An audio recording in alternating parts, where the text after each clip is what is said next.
दिल्ली चुनाव में 1 महीने से भी कम का वक्त बचा हुआ है और ऐसे में अब कोर वोटर्स को लुभाने में सारी पार्टियां लग गई हैं। पहले अरविंद केजरीवाल कह रहे थे कि पूर्वांचलियों का वोट काटा जा रहा है, वोट कटने की शिकायत कर रहे थे और इस बीच कल उन्होंने एक ऐसा बयान दे दिया जो उनके लिए खुद ही मुसीबत अब खड़ी कर चुका है। एक तरह से इस बयान को लपकने में बीजेपी भी यहाँ पीछे नहीं रही और कांग्रेस भी पीछे पीछे साथ आती दिखाई दी और ऐसे में अब चक्रव्यूह में कैसे फंस गए अरविंद केजरीवाल, ये आपको बताने जा रहे हैं क्योंकि आज ऐसी ही तस्वीरें सामने आई हैं। चलिए सबसे पहले जरा आपको तस्वीर ही दिखा देते हैं क्योंकि बीजेपी ने पूर्वांचलियों के मसले को लेकर केजरीवाल के बयान को लेकर कैसे प्रदर्शन किया है। पहले तस्वीर देखिए, तस्वीर आपके सामने ये पूर्वांचली सम्मान मार्च इसे नाम दिया गया था भारतीय जनता पार्टी की तरफ से और कार्यकर्ता सड़कों पर उतर आए। अरविंद केजरीवाल के घर के पास पहुंच गए, घेराव किया गया और ऐसे में कई को यहां हिरासत में लिया गया है और वाटर कैनन से इन्हें रोका गया। भीषण ठंड में दिल्ली के वाटर कैनन से इन्हें रोकना पड़ा। ये तस्वीरें सामने आई हैं जो बता रही हैं कि आज अब ये जो बयान अरविंद केजरीवाल ने दिया है वो उनके ही गले का ही फांस बनता जा रहा है। लेकिन जरा आपको बताते हैं कि जिस बयान को लेकर घेरा जा रहा है हुआ क्या है, कैसे बीजेपी ने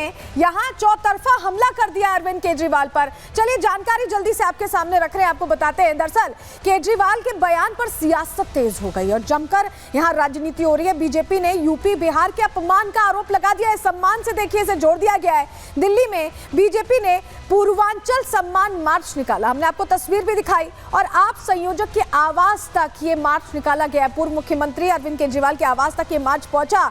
दिल्ली पुलिस ने बैरिकेड लगाकर मार्च को रोका है और रोकने के दौरान जब प्रदर्शनकारी नहीं माने तो पानी की भी बौछारें की गई हैं उन्हें नियंत्रित करने के लिए। करीब 50 लोगों को ऐसे में हिरासत में भी लिया गया है, ये जानकारी मिल रही है। तो कुल मिलाकर देखिए प्रदर्शनकारी सीधे सीधे ये कह रहे हैं कि ये अपमान है, पूर्वांचलियों का अपमान है जो दिल्ली में रहते हैं, जो दिल्ली में यहाँ कर्मठ होकर यहाँ कामकाज करते हैं। क्या कह रहे हैं वहां पर लोग, हमने उनसे भी जानने की कोशिश की, सुनिए जरा उनकी क्या राय है। केजरीवाल जी को सबक मिलेगा इस बार। उन्होंने पूर्वांचल का जिस तरीके का अपमान किया है, पूर्वांचल उनको निकाल फेंकेगा। केजरीवाल जी को माफी मांगनी चाहिए जो उन्होंने पूर्वांचल समाज की बेइज्जती करी है। केजरीवाल बांग्लादेशी रोहिंग्यों के पार्टी हैं, इनको दिल्ली छोड़ना होगा। पूर्वांचलियों के अपमान किए हैं, हम लिट्टी चोखा खाते हैं तो केजरीवाल को भगाना भी जानते हैं। अभी वो बोलते हैं पूर्वांचल के खिलाफ ही क्यों बोलते हैं। छठ वाली बात हुई, छठ ग्राउंड के बारे में, तब भी उनको पूर्वांचल से दिक्कत थी। पूर्वांचलियों के ऊपर झूठा आरोप लगाया है, उत्तर प्रदेश की जनता को झूठा बोल रहा है कि हम फर्जी वोट बनवाते हैं। अरे आप कितना झूठ बोलोगे, कुछ तो शर्म करो।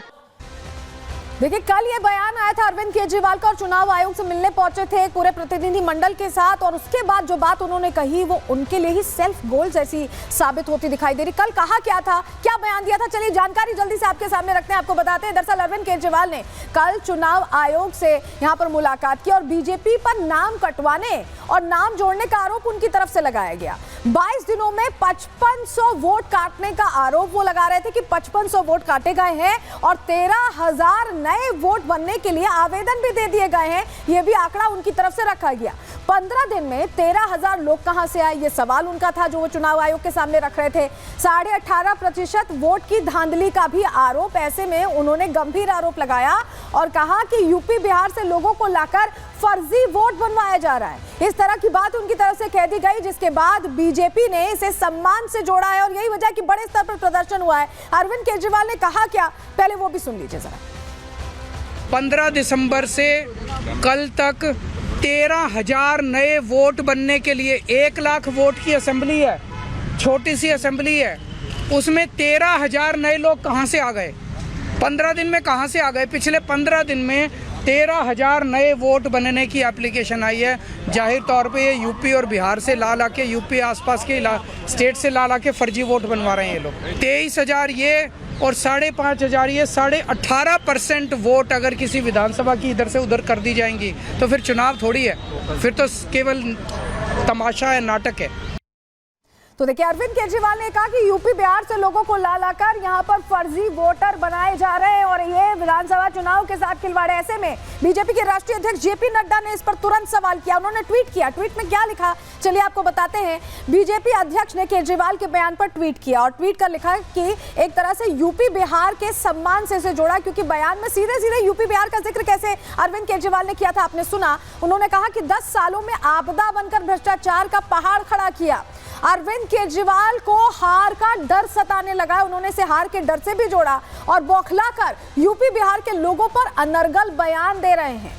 यूपी बिहार के लोगों को फर्जी वोटर कहकर अपमान किया जा रहा है। जेपी नड्डा ने यह भी अपने ट्वीट में लिखा और कहा कि जनता सत्ता से उखाड़कर उन्हें इसका जवाब जरूर देगी। यानी सम्मान से जोड़कर सीधे सीधे यहां पर बता दिया उन्होंने कि इसे सम्मान से जोड़कर वो देख रहे हैं और जनता जवाब देगी। और उस पर वार पलटवार कैसे हो रहा है, कैसे बीजेपी के और नेता जो बिहार और यूपी के बड़े चेहरे हैं अब वो मैदान में आ गए हैं, सवाल पूछ रहे हैं। सुनिए जरा।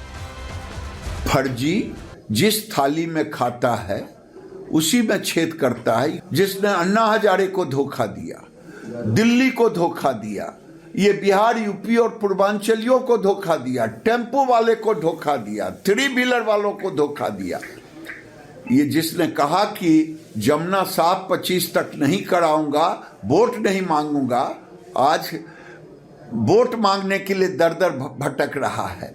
ये धोखेबाज है, अपने बातों पे नहीं रहता। और बिहारियों को कह रहे हैं फर्जी, यूपी वालों को कह रहे हैं फर्जी, पूर्वांचलियों को कह रहे हैं फर्जी। फर्जी वोट, यही फर्जी वोटर केजरीवाल जी आपको मुख्यमंत्री बनाया था। पहले अरविंद केजरीवाल ने कोविड में हम लोगों को, हमारे उत्तर प्रदेश बिहार के लोगों को झूठी अफवाह फैला करके आनंद विहार भेज करके मौत के मुंह में ढकेलने की कोशिश की। 2025 आते आते इन्होंने फर्जी वोटर बता दिया। जब उसका विरोध करने पहुंचे तो पूर्वांचल के लोगों को दोगला बता दिया। ये सारा अरविंद केजरीवाल को भुगतान करना पड़ेगा। 5 फरवरी को दिल्ली के सभी उत्तर प्रदेश, बिहार, झारखंड प्रवासियों के साथ साथ दिल्ली भी इसका बदला लेगी, क्योंकि पूर्वांचल के लोग दिल्ली आते हैं तो दिल्ली के लोग प्यार से उनको बिठाते हैं। तो बयानों के तीर तो चल ही रहे हैं, इस बीच सोशल मीडिया पर भी फाइट तगड़ी चल रही है क्योंकि पोस्टर्स लगातार जारी किए जा रहे हैं। जरा आज के पोस्टर्स आपको दिखा देते हैं क्योंकि रोज नए पोस्टर नए मुद्दों के साथ जारी किए जा रहे हैं। ये 2 पोस्टर्स आप देख रहे हैं जहां बीजेपी ने पोस्टर जारी करके प्रश्न पूछा है कि कैसे पूर्वांचलियों को टारगेट किया जा रहा है। वहीं आम आदमी पार्टी भी बीजेपी से सवाल पूछ रही है कि घोड़े कौन चढ़ेगा, यानी मुख्यमंत्री कौन बनेगा। तो दोनों अलग अलग मुद्दों का पर यहाँ पर जनता का ध्यान दिलाने की कोशिश कर रहे हैं और यही वजह है कि रोज नए पोस्टर्स आ रहे हैं क्योंकि पहले घुसपैठियों से बात शुरू हुई थी और अब पूर्वांचलियों तक पहुंच गई है। ऐसे में बीजेपी उस लिहाज से पोस्टर जारी कर रही है और आम आदमी पार्टी पूछ रही है कि आखिर मुख्य चेहरा कौन होगा।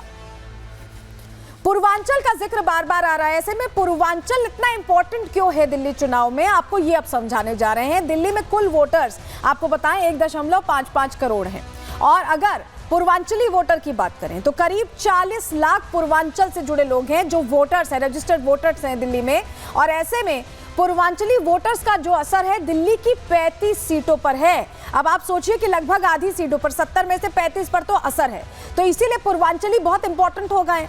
पूर्वांचली वोटर निर्णायक कहां है, 35 सीटें हैं जहां पर उनका असर तो है, लेकिन निर्णायक भूमिका में 15 सीटों पर आते हैं। तो इन 15 सीटों में कहीं कोई दिक्कत ना आ जाए, इसको लेकर यहां जोर आजमाइश हो रही है। और यही वजह है कि बार बार सवाल भी पूछे जा रहे हैं अरविंद केजरीवाल के बयान के बाद। लेकिन कल का बयान था, आज अरविंद केजरीवाल फिर मैदान में आए, उनकी तरफ से क्या कहा गया और कैसे वीरेंद्र सचदेवा ने फिर से सवाल पूछा वो